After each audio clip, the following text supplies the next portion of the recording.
একদিকে ঘূর্ণিঝড়ের আভাস, অন্যদিকে দেশে তাপপ্রবাহের দাপট থাকবে মে মাস জুড়ে। এসব তথ্য উঠে এসেছে আবহাওয়া অফিসের মে মাসের দীর্ঘমেয়াদী পূর্বাভাসে। চলতি মে মাসেও কয়েকটি লঘুচাপের মধ্যে অন্তত একটি নিম্নচাপ ঘূর্ণিঝড়ে রূপ নিতে পারে। আমাদের যে বঙ্গোপসাগরের ঘূর্ণিঝড়, এটাকে বাই-মডাল ক্যারেক্টার বলা হয়। একটাতে প্রাক বর্ষাকালে একটা হয়, অর্থাৎ এপ্রিল মে মাসে একটা সিজন, আর পরে বর্ষা পরবর্তী সময় অর্থাৎ অক্টোবর নভেম্বর মাসেও কিন্তু আপনার ঘূর্ণিঝড়টা হয়ে থাকে।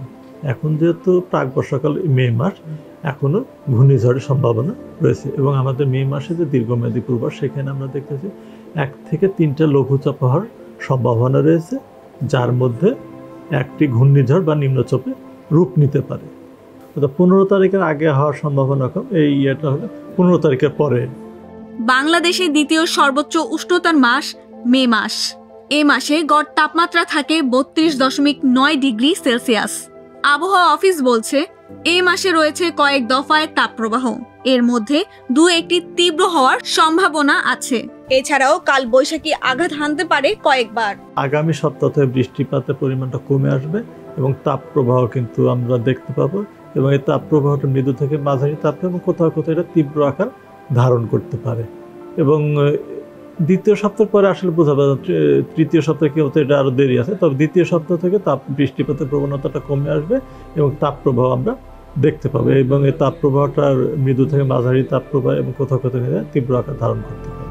1989 সালের 8 মে দিনটিতে ছিল রেকর্ড সর্বোচ্চ তাপমাত্রা। এরপর 34 বছরের পর সর্বোচ্চ তাপমাত্রা 2023 সালে 39.4 ডিগ্রি সেলসিয়াস রেকর্ড করা হয়। প্রশ্ন হলো, এবছর কেমন থাকতে পারে গরমের দাপট?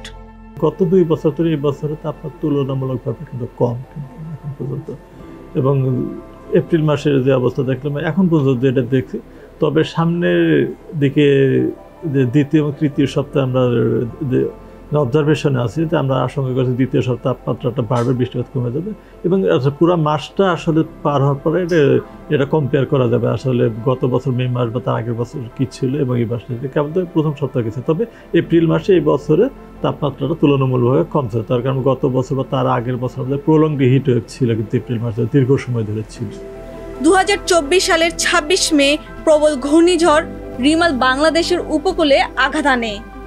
এতে উপকূলের 19টি জেলার 46 লাখ মানুষ ক্ষতিগ্রস্ত হন।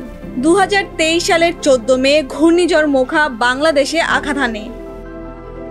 চলতি মাসে 2 থেকে 3টি মাঝারি থেকে তীব্র কালবৈশাখী বয়ে যেতে পারে, আর 3 থেকে 5 দিন হালকা কালবৈশাখী হতে পারে বলে আবহাওয়ার পূর্বাভাস রয়েছে।